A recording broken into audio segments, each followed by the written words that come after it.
Hello everyone, welcome back to our YouTube channel physics tool. आप लोगों का हमारे इस चैनल में बहुत बहुत स्वागत है। और मैं ललिता आनंद प्रकाश आपके सामने आज एक और नया सिद्धांत लेकर के प्रस्तुत हुई हूँ। कल हमने द्विकारक सिद्धांत पढ़ा था स्पेयरमैन का, और आज जो हम सिद्धांत पढ़ने वाले हैं वो है समूह कारक सिद्धांत, ग्रुप फैक्टर थ्योरी, जो कि थर्स्टन ने दी थी।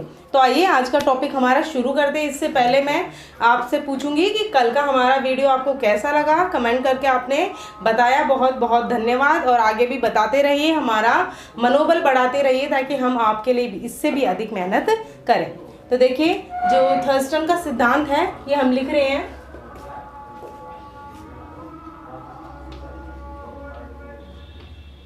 यह सिद्धांत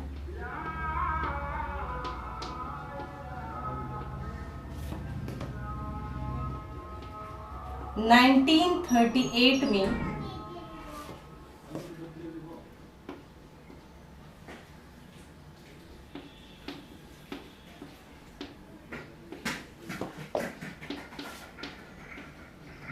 थर्स्टन ने दिया।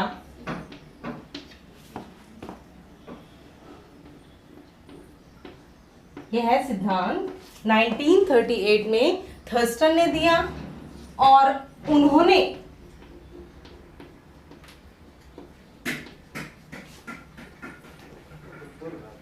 स्पियरमैन का जो सिद्धांत था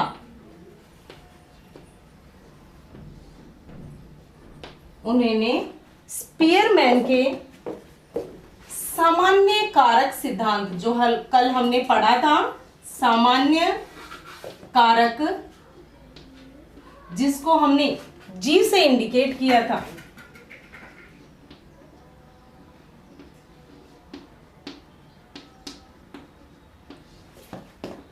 सिद्धांत को अस्वीकार करते हुए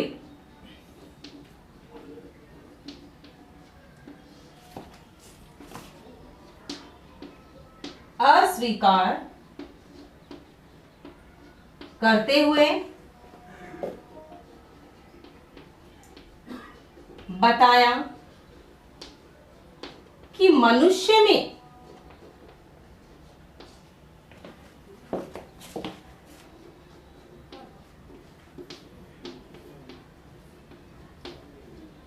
समूह कारक सिद्धांत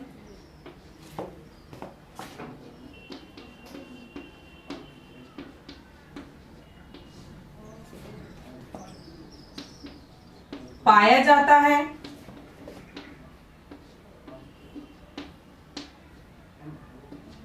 मनुष्य में समूह कारक सिद्धांत पाया जाता है,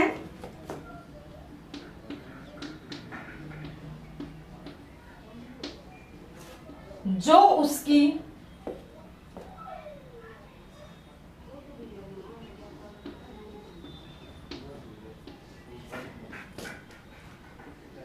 मिलती जुलती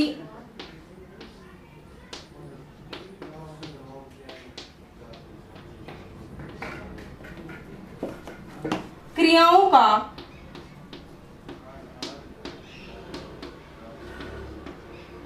संचालन करता है,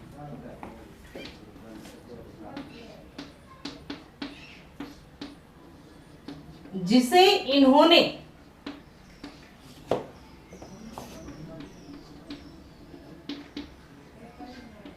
प्रधान कारक कहा।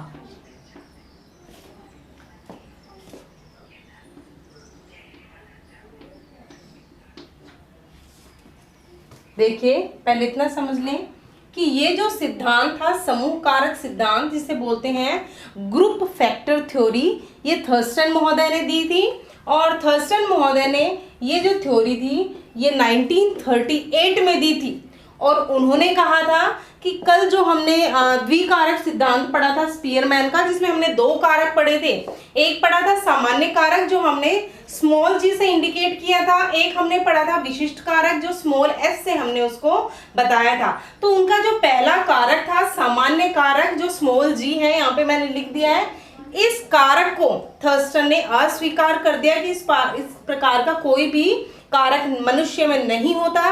इसके बदली समूह कारक मनुष्य में पाया जाता है, जो मनुष्य से मिलती जुलती क्रियाओं का संचालन करता है।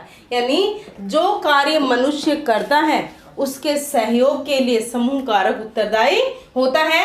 और इसके अंतर्गत इन्होंने बताया कि इसमें प्रधान कारक होते हैं और उन्होंने इसे क्या कहा है, प्रधान कारक। आइए आगे लिखते हैं। थर्स्टन ने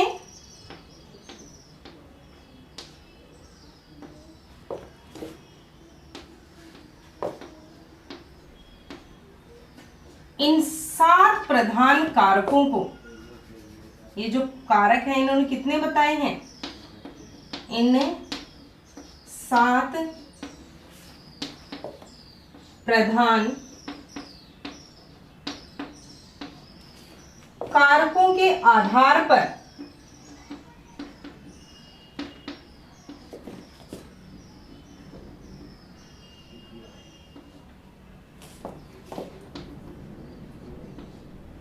एक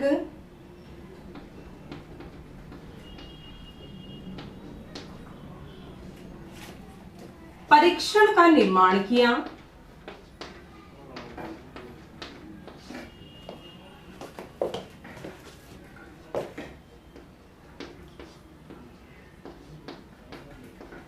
जिसे PMA, P for primary, M for memory and A for ability, यानी ये हो गया प्राथमिक,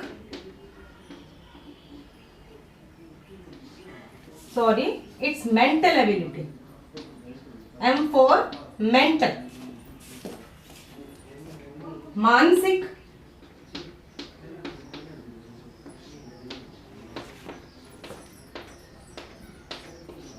योग्यता परीक्षा।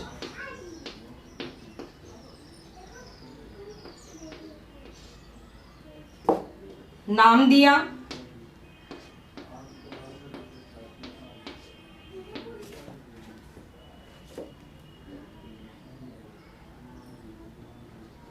ये 7 प्रधान कारक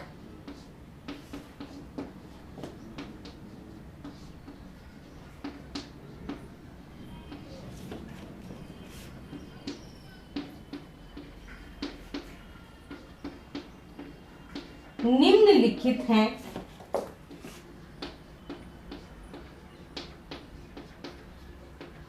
जो मनुष्य की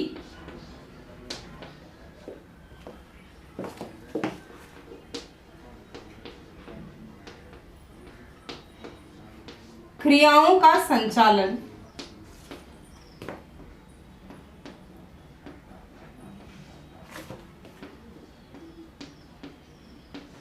उसकी मानसिकता के आधार पर करते हैं।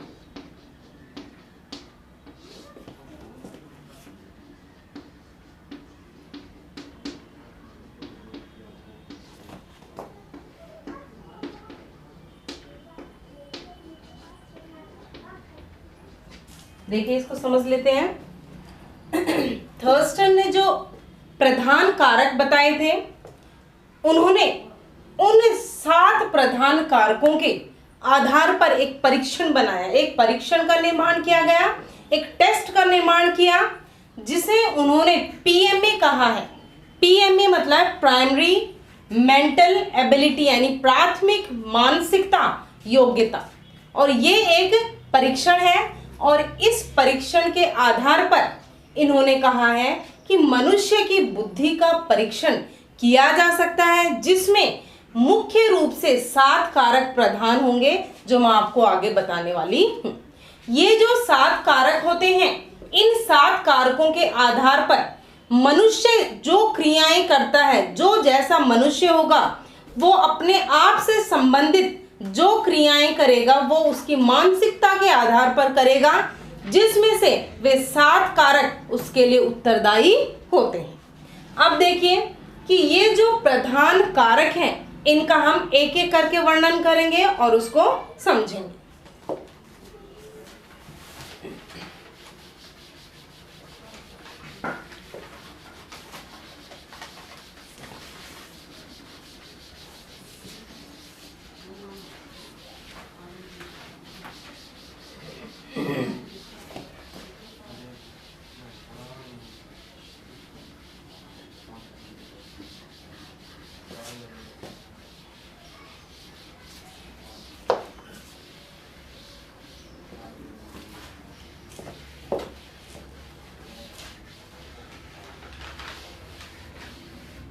देखिए,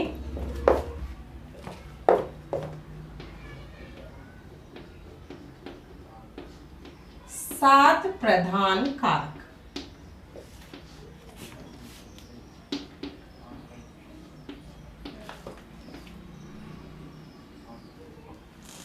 सबसे पहला ये है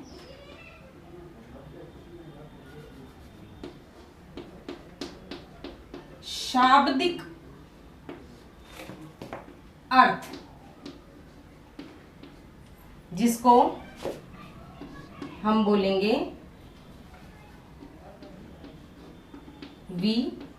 वी फॉर वर्बल। एक एक करके हम लिख लेते हैं, फिर हम इनको समझेंगे। उसके बाद दूसरा आता है शब्द प्रवाह,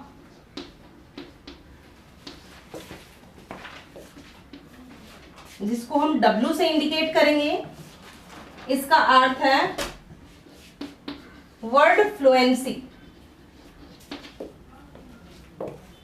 तीसरा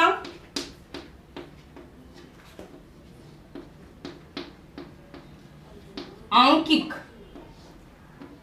जिसको हम N से इंडिकेट करेंगे, N फॉर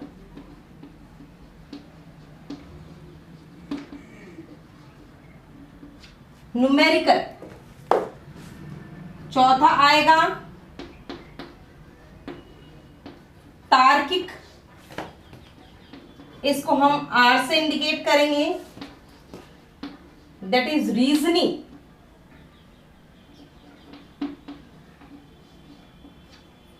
उसके बाद पांचवा आएगा स्मृति, इसको हम M से इंडिकेट करेंगे, M बिलोंग्स फॉर मेमोरी।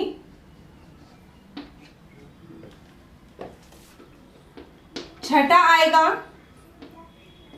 स्थानिक,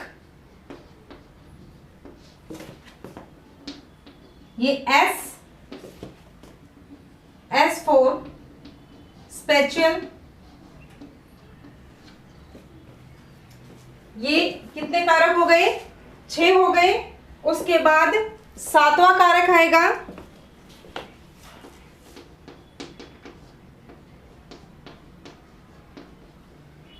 प्रत्यक्ष।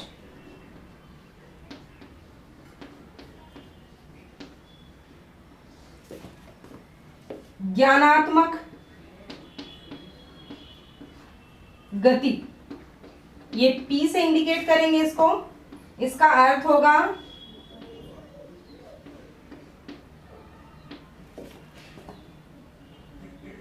परसेप्चुअल, कॉग्निटिव,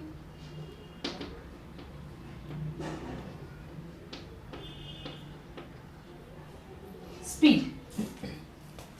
देखिए, ये 7 कारक मैंने आपके सामने लिख दिए हैं। अब एक एक करके हम इनको समझेंगे। सबसे पहले है शाब्दिक अर्थ, V से इंडिकेट किया है, V फॉर वर्बल। अब देखिए, शाब्दिक अर्थ में शाब्दिक अर्थ जो कारक है वो किस काम आता है कि जितने भी हम अर्थ संबंधी शब्द पढ़ते हैं, जैसे पर्यायवाची, विलोम शब्द, अनुलोम विलोम, ठीक है, इसके अंतर्गत ये शब्द जितने भी हैं ये शाब्दिक अर्थ कारक के अंतर्गत आते हैं। यानी कि जब भी हम किसको याद करते हैं, अनुलोम विलोम को याद करते हैं, पर्यायवाची को याद करते हैं, जिसका अर्थ हम याद कर रहे हैं, तो ये शब्द को याद करने में जो हमारा कारक सहयोग करता है वो होता है शाब्दिक अर्थ कारक। जिस व्यक्ति में शाब्दिक अर्थ नामक कारक अधिक होता है वो इस प्रकार के पर्यायवाची और ये विलोम शब्दों को जल्दी ही याद कर लेता है। तो इसमें मैं लिख देती हूं, जैसे उदाहरण लिख रही हूं, पर्यायवाची,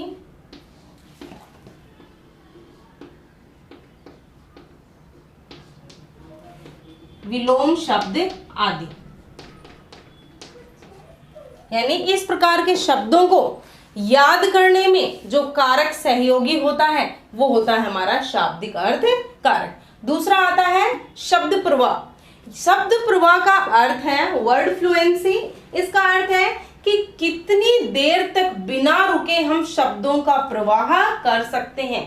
यानी जितनी अधिक देर तक बिना रुके हम शब्दों का प्रवाह कर सकते हैं, हमारी स्मृति उतनी ही अधिक होती है। जिस प्रकार मैं आपको एक वर्ण देती हूं क, मैं आपको कहती हूं कि क वर्ण से आप अधिक से अधिक शब्दों का निर्माण कीजिए, तो क वर्ण से आप बिना रुके जितने अधिक शब्दों का निर्माण करेंगे ये आपका शब्द प्रवाह कारक के अंतर्गत आएगा। जैसे क से कमल, कल, कलम। इस प्रकार बिना रुके आप जितना अधिक शब्द इसके अंतर्गत देंगे, तो जितने अधिक शब्द देंगे उतना ही आपका शब्द प्रवाह कारक तीव्र है, यानी अधिक है। ठीक है। तीसरा आंकिक यानी न्यूमेरिकल।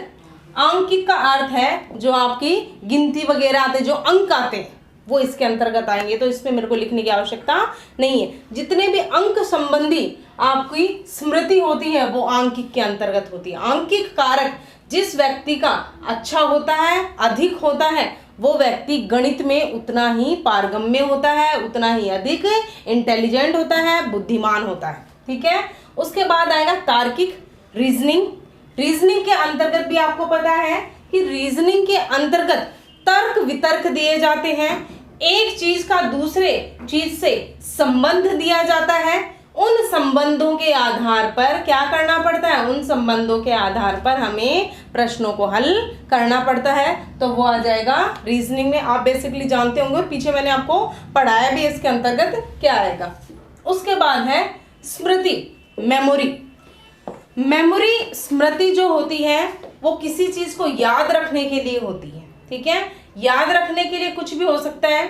कोई हमारे महाविद्यालय में, विद्यालय में शिक्षक ने पाठ दे दिया, वो हम पाठ याद कर रहे हैं, तो याद करते वक्त हमारे इस कारक का प्रयोग हो रहा है। ठीक है। किसी का चेहरा याद कर रहे हैं, किसी ने बोला वो आदमी था, तो आदमी का चेहरा हमारे फट मस्तिष्क में आ जाता है। तो ये किसके कारण आता है, स्मृति के कारण आता है। ठीक है। किसी किसी व्यक्ति की स्मृति बहुत तेज होती है कि उसको कई दिनों पहले की बात समय दिनांक के साथ अगर पूछी जाए तो वो बता सकता है। तो उसका ये कारक जो होता है ये बहुत ही प्रभावी होता है। ठीक है। तो स्मृति क्या होती है, किसी भी चीज को जब हम याद करते हैं, याद करने के दौरान स्मृति कारक हमारा सबसे महत्वपूर्ण होता है, जिसके कारण हम याद करते हैं। इतने के बाद ये जो दो कारक हैं ये इनसे भिन्न है। भिन्न इसलिए है कि इनमें थोड़ा सा अलग है। अब जैसे स्थानिक है, स्पेचुअल है, तो स्थानिक कारक वो कारक होता है जिसके दौरान हमें दिशाओं का ज्ञान होता है। दिशाओं का ज्ञान का क्या अर्थ हो गया कि किसी भी क्षेत्र में जाना हो, जिस प्रकार ड्राइवर होते हैं, मैं उदाहरण दूंगी आपको, जिस प्रकार ड्राइवर होते हैं कि एक बार गाड़ी लेकर के किसी भी शहर में चले जाते हैं, किसी भी देश में चले जाते हैं, तो दोबारा उनको वो दिशा, वो जगह सब याद हो जाता है। तो उनके जो स्थानिक कारक है वो बहुत मजबूत होता है कि उनको किसी भी गली में घुसा दो, किसी भी कोनों में घुसा दो, वो रास्ता नहीं भूलेंगे। जैसे हम किसी पर्यटक स्थल पे घूमने जाते हैं, तो पर्यटक स्थल पर घूमने जाने के लिए हमें गाइड लेते हैं। क्यों गाइड लेते हैं? क्योंकि हम अलग अलग गलियों में नहीं जा सकते, अगर गलियों में घुस जाएंगे तो बाहर कैसे निकलेंगे। तो वो जो गाइड होते हैं, उन गाइड की स्थानिक कारक बहुत मजबूत होता है, जो एक एक चप्पे चप्पे पे हमें पहुंचा देता है, जहां हम बोलते हैं उसको वहीं से शॉर्टकट निकाल के वो हमें लेकर के चला जाता है। तो जिसकी दिशाओं से संबंधित ज्ञान तीव्र होता है,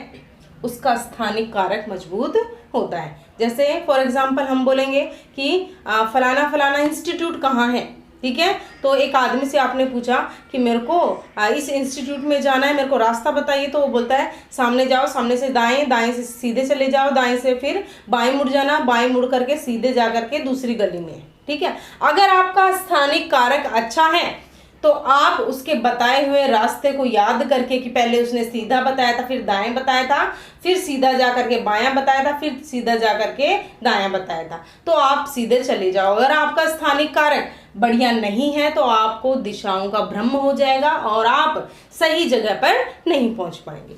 उसके बाद इसमें लिख देती हूं मैं, इन सब का मुझे नहीं लगता आपको बताने की जरूरत है। स्पिरिचुअल में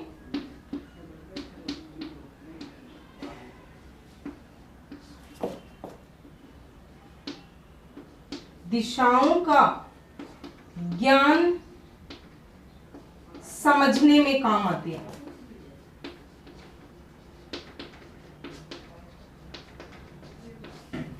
जिस प्रकार मैंने आपको बताया ड्राइवर होते हैं जो, और जो गाइड होते हैं वो इसके अंतर्गत आ जाएंगे। अब प्रत्यक्ष ज्ञानात्मक गति, परसेप्शन कॉग्निटिव स्पीड। प्रत्यक्ष ज्ञानात्मक गति गाइस क्या है कि प्रत्यक्ष ज्ञानात्मक गति के द्वारा जिस व्यक्ति का आंखों का और हाथ का समन्वय स्थापित होता है, उसके अंतर्गत ये प्रकार का कारक अधिक होता है। फॉर एग्जाम्पल कि हमारे हाथ में, हाथ की क्रिया करने में और आंखों का अगर दोनों में सामंजस्य है तो ही हम उस काम को कर पाएंगे, और वो सामंजस्य तभी होगा जब हमारे अंतर्गत प्रत्यक्ष ज्ञानात्मक गति नामक कारक अच्छा है। जैसे उदाहरण दूंगी कि सुई धागे सबके घर में होते हैं। सुई ली, हमें बोला जाए सुई के अंदर धागा पिरो, तो सुई ली, सुई से हम क्या देख रहे हैं, उस आंखों से हम सुई पे छेद देख रहे हैं जिसके अंदर हमें क्या डालना है, धागा। तो हमने पकड़ लिया और हम देख रहे हैं उस छेद को, और इस हाथ को, इस हाथ से धागा लिया, गोल गोल किया और उसके अंदर डाल रहे हैं। तो कभी इधर हो जाएगा, कभी इधर हो जाएगा।